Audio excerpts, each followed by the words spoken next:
Friends, welcome to மல்லி promo. இன்றைக்கி நம்ம மல்லி சீரியலில் என்ன விறுவிறுப்பான விஷயம் அப்படின்னு பார்த்தீங்கன்னா, மல்லி ஒத்தாலா சிங்கம் மாதிரி போராடி இப்போ நம்ம மல்லி வெற்றி அடைகிறாங்க. இதில் சுடர் மிகப்பெரிய வீழ்ச்சி மட்டும் இல்லாமல் தண்டனையும் அவளுக்கு நிறையா கிடைக்குது. நம்ம மல்லி இதை எப்படி சாதிச்சாங்க அப்படின்னு சொல்லிட்டு தாங்க இந்த வீடியோவில் பார்க்க போகிறோம். மல்லியும் போராடி போராடி பார்த்தாங்க, எதுவுமே சரிப்பட்டு வரல. இருந்தாலுமே அவங்களுக்கு விட மனசு இல்லை. கண்டிப்பாக என் பிள்ளையும் புருஷனையும் நான் தான் காப்பாற்றணும் பொறுப்பில் என்ன பண்ணுறாங்கன்னா கடவுள்கிட்ட ஒப்படைக்கிறாங்க. இதுக்கு மேலே நீயே தான் எதுவாக இருந்தாலும் பார்த்துக்கணும் அப்படின்ற மாதிரி கடவுள்கிட்ட ஒப்படைச்சிடுறாங்க. இருந்தாலுமே மல்லிக்கு மனசு கேட்கல. இல்லை, கடவுள் எப்படி டைரெக்டாக பண்ண முடியும்? நம்ம ஏதாவது ஒன்று சீட்டில் எழுதி போடுறாங்க. 2 சீட் எழுதிக்கிட்டு நான் அமைதியாக இருக்கவா இல்லை பிரச்சனை பண்ணவா அப்படின்ற மாதிரி சாமிக்கிட்ட குலுக்கி போட்டு ஒரு குட்டி பிள்ளைய விட்டு எடுக்க சொன்னால் பிரச்சனை பண்ணலாம் அப்படின்ற மாதிரி வந்துடுச்சு. அதோடு தாங்க நம்ம மல்லி ரகலையில் ஈடுபட்டாங்க. அதுக்குன்னு எப்படியாங்க குத்து விளக்கு எடுத்து சும்மா சிங்கம் மாதிரி யார் பேச்சையும் கேட்காம குத்த வர்றது என்ன? பேச்செல்லாம் பக்கா மாதம் இருந்துச்சுங்க. உண்மையிலுமே நம்ம மல்லி சுடரை விளக்கால குத்த வந்ததெல்லாம் யாருக்கு பிடிச்சிருந்துச்சோ அவங்கெல்லாம் மறக்காமல் லைக் போட்டு நம்ம மல்லி பண்ண இந்த காரியத்துக்கு 100க்கு எத்தனை மார்க் கொடுப்பீங்க அப்படின்னு சொல்லிட்டு மறக்காமல் கமெண்ட்டில் சொல்லிட்டு போங்க. சரி, அது ஒரு பக்கம் இருக்க, இங்கே மல்லி இப்படி பண்ணவுமே விஜய்க்கு ரொம்பவே கோவம் வருது. மல்லி என்ன மல்லி பண்ணிகிட்ருக்க? நீ பண்ணுறது எனக்கு கொஞ்சம் கூட பிடிக்கல. நீ இப்படி பண்ணால் எப்படி மல்லி எனக்கு உன் மேலே அன்பு வர வேணும் அப்படின்ற மாதிரி கேட்க, ஐயோ சாமி, அன்பே இதுக்கு மேலே வேணவே வேணாம். நீங்கள் எங்கே இருந்தாலும் நல்லா இருந்தால் மட்டும் போதும். இந்த காதல், இந்த அன்பு எதுவுமே வேணாம். நான் வாழ்க்கையை வெறுத்து போயிருக்கேன் அப்படின்ற மாதிரி மல்லி பேசவுமே, என்ன மல்லி இப்படி சொல்லிட்டீங்க அப்படின்ற மாதிரி அதிர்ச்சியாக தான் இருக்குது. ஏன்னா இவ்வளோ நாளாக மனசுக்குள்ளே அடக்கி வச்சுருந்த மல்லியோட கோபம் எல்லாமே இப்போ வெளியே வருது. எனக்கு நீங்களும் வெண்பாவும் நல்லா இருக்கணும். அதுக்கு இவ கழுத்தில் நீங்கள் தாலி கட்டினீங்கன்னா கண்டிப்பாக நல்லா இருக்க முடியாது. உங்களை அழிக்க வந்தவ. தயவு செஞ்சு இதில் அமைதியாக இருங்க. யாராவது பிரச்சனை பண்ணிங்கன்னா நான் இங்கே தீக்குளிப்பேன். உங்களால் முடிஞ்சு தடுத்து பாருங்கள் அப்படின்ற மாதிரி சொல்கிறாங்க. ஒரு உயிர் போகுதுன்னா யார் வேடிக்கை பார்த்துட்ருப்பா? கண்டிப்பாக எல்லாருக்குமே பயம் இருக்கும் தானே. எல்லாருமே ரொம்பவே பயந்துடுறாங்க. மல்லி பிரச்சனை பண்ணாத அப்படின்ற மாதிரி கதிரேசன் சொல்ல, யோ உனக்கும் தயா நான் சேர்த்து போராடிட்டுருக்கேன். உனக்கு ஃபஸ்ட்டு உன் வீட்டில் என்ன நடக்குதுன்னு தெரியுமா? டிஎன்ஏ இப்போ ரிப்போர்ட்டுன்னு கேட்க, டிஎன்ஏ ரிப்போர்ட்டும் பொய் தான், ஃப்ராடு தான். எல்லாமே பக்கா ஃப்ராடு வேலை பண்ணிகிட்ருக்கா இவளை பற்றி நீங்கள் தெரியாமல் என்னன்னா நீங்கள் இஷ்டத்துக்கு ஆடிட்டுருக்கீங்க அப்படின்ற மாதிரி கேட்க, இங்கே மல்லி வார்த்தையை பார்த்து விடுன்னு சுடர் சொல்லவுமே, என்னடி வார்த்தையை பார்த்து விடு, வாட்டி இன்னைக்கு வச்சுக்கிறேன்டி உன்னை கச்சேரின்னு சொல்லிட்டு மணமேடையில் உட்காந்துருந்த சுடரை தரன்னு இழுத்துட்டு போகிறாங்க. எத்தனையோ பேர் தடுக்கிறாங்க. மல்லி பத்திரகாளியாட்டம் மாறி அவளை இழுத்துட்டு போகிறாங்க. இப்போ உண்மையை சொல்கிறியா இல்லை உனக்கு கொலை பண்ணவான்னு கேட்கும். அவளுக்கு பயம் தாங்க முடியல. இங்கே ரகுவோட ஆள் இருந்தான் இல்லையா, அவன் நியூஸ் எல்லாத்தையுமே அப்டேட் பண்ண ஆரம்பிச்சிட்டான். அண்ணா, இங்கே மிகப்பெரிய ஒரு பிரச்சனை நடக்குது. இங்கே மல்லி இந்த மாதிரிலாம் பண்ணிகிட்ருக்கான்னு சொல்லாமே அவனுங்க அங்கேருந்து கிளம்பி வந்துட்டானுங்க. சுடர் சொல்கிறான், என்னை பற்றி தெரியாமல் நீ பண்ணிகிட்ருக்க, என் ஆளுங்களாம் வருவாங்கன்னு சொல்லிட்டு.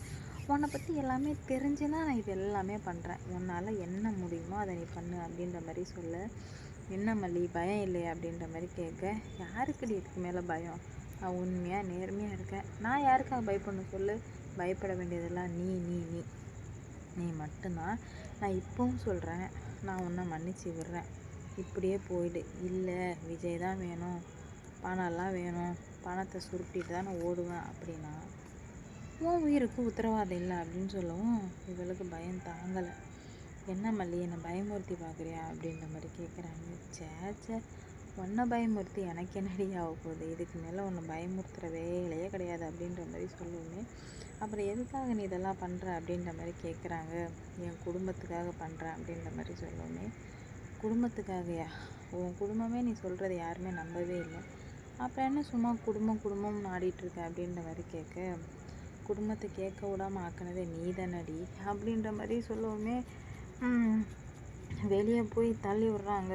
நான் சொல்கிறேன், அடித்து சொல்கிறேன், சாமி மேலே சத்தியம் பண்ணுறேன், வெண்பா மேலே சத்தியம் பண்ணுறேன், சுடர் தான், ரேணுகா கிடையாது அப்படின்னு சொல்லவுமே கதிரேசனுக்கெல்லாம் கோவம் வந்துடுது. என்ன மாப்பிள்ளை இதெல்லாம் என்ன பண்ணிகிட்ருக்கா இதெல்லாம் எவ்வளோ பெரிய பிரச்சனை தெரியுமா? என்னோடய ரிலேட்டிவ்லாம் எவ்வளோ கேவலமாக நினைக்கிறாங்க பாருங்கள். தயவு செஞ்சு அவளை அமைதியாக இருக்க சொல்லுங்கள், இல்லைனா நான் அவளை அடிச்சிருவேன் அப்படின்ற மாதிரி சொல்லவுமே மல்லி என்ன மல்லி பண்ணிகிட்ருக்க, எனக்கே கோவம் வருது மல்லி நீ பண்ணுறதுக்கு, எனக்கு ஒன்றுமே புரியல, நீ ஏன் இப்படி நடந்துக்கிற போகிறேன்னு எனக்கு ஒன்றுமே புரியல அப்படின்ற மாதிரி சொல்ல, உங்களுக்கு எப்படி புரியும், நீங்கள் தான் வந்துட்டு 2 பொண்டாட்டி வச்சு மெயின்டைன் பண்ணலான்னு பார்க்குறீங்களே அப்படின்ற மாதிரி சொல்லிட்டாங்க நம்ம மல்லி. என்ன மல்லி இப்படி பேசுகிறேன்னு சொல்லணும் உடனே நாகெல்லாம் கேட்குறாங்க, என்னாச்சு மல்லி ஏன் இப்படி பேசுகிறேன்னு கேட்குறோமே, இல்லை நீ என்னை லவ் பண்ணுறாரு, என் மேலே அவ்வளோ அன்பு வச்சுக்கிறேன்றாரு, அப்படி இப்படின்றாரு, அப்போ இவர் என்ன பண்ணியிருக்கணும், நான் சொல்கிறத அப்படி இருக்குமானாச்சும் ஜஸ்ட்டு யோசிச்சாச்சும் பார்த்துருக்கணும்ல, இவர் யோசிச்சு பார்த்தாரா, அப்புறம் என்ன உண்மையான அன்பு காதல் கீதல்னு எனக்கு கோவம் தான் நீ வருது, எனக்கு என்ன சொல்கிறதுனே தெரியல. இதுக்கு மேலே நான் யாரையும் சும்மா விட்றதா இல்லை, எல்லாருக்குமே நான் ஒரு முடிவு இன்றைக்கி கட்டுறேன், இவ சுடர் இல்லைன்னு நான் நிரூபிக்கிறேன் அப்படின்ற மாதிரி சொல்லவுமே அவங்க எல்லாருமே விலன்னு ஆயிடுறாங்க, என்னடா இது இந்த பொண்ணு இப்படி பேசிகிட்ருக்கு அப்படின்னு சொல்லிட்டு. ஆனால் வேறு வழியே இல்லை அவங்களுக்கு. அந்த மாதிரி தான் நடந்துகிட்ருக்கோமே அவங்க ஒரு முடிவுக்கு வர்றாங்க, இதை இப்படியே விட்டு வச்சுட்டே இருந்தால் சரி வராது, ஏதாவது ஒன்று நான் தான் பண்ணணும் அப்படின்ற மாதிரி முடிவுக்கு வர்றாங்க. என்ன நடக்க போகுது அப்படின்னு சொல்லிட்டு வெயிட் பண்ணி பார்க்கலாம். கூடிய சீக்கிரம் எல்லாத்துக்கும் ஒரு முடிவு கிடைக்கும் நான் நம்புகிறேன். மல்லி பண்ண காரியம் யாருக்கெல்லாம் பிடிச்சிருந்துச்சோ அவங்கெல்லாம் மறக்காமல் லைக் பண்ணிக்கோங்க. பார்க்கலாம் என்ன நடக்க போகுது, எப்படிலாம் கொண்டு வர போகிறாங்க அப்படின்னு சொல்லிட்டு. எல்லா பிரச்சனைக்கும் ஒரு முடிவாக நம்ம மல்லி இவ்வளோ மாஸ் காட்டுவாங்கன்னு சொல்லிட்டு எதிர்பார்க்கவே இல்லைல்ல. மல்லி மஜா பண்ணிட்டாங்க. ஏன்னா மல்லிக்கு தான் தெரியும் அதோட வலி வேதனை என்னன்னா.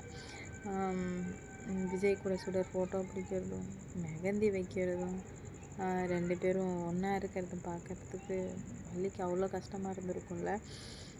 அந்த வலி மல்லிக்கு மட்டும்தான் தெரியும். அதோட வலியோட வேதனையோட வெளிப்பாடாக தான் இப்போ மல்லி இவ்வளோ கோவமாக பண்ணுறாங்க. ஏன்னா தான் புருஷன் அத்தனைக்கும் லவ் பண்ணுறாங்க, 2மே கலந்த ஒரு ஆள் வேறு ஒருத்தவங்க கூட இருக்கும்போது, அதாவது அவருக்கு அது தப்பு இல்லை, ஆனால் மல்லிக்கு தெரியுது வேறு ஒரு ஆள்னு, அப்போ அவங்களுக்கு எவ்வளோ வலிக்கும் அப்படின்னு சொல்லிட்டு நம்மளாலாம் அதெல்லாம் புரிஞ்சிக்க முடியாது. அது மல்லியோட அந்த இடத்துல யார் யார் இருக்காங்களோ அவங்களுக்கு மட்டும்தான் அது புரிஞ்சிக்க முடியும். மல்லியும் அந்த வழியெல்லாம் அனுபவிச்சனால தான் இப்போ இவ்வளோ கோவமாக மல்லி பண்ணிகிட்ருக்காங்க.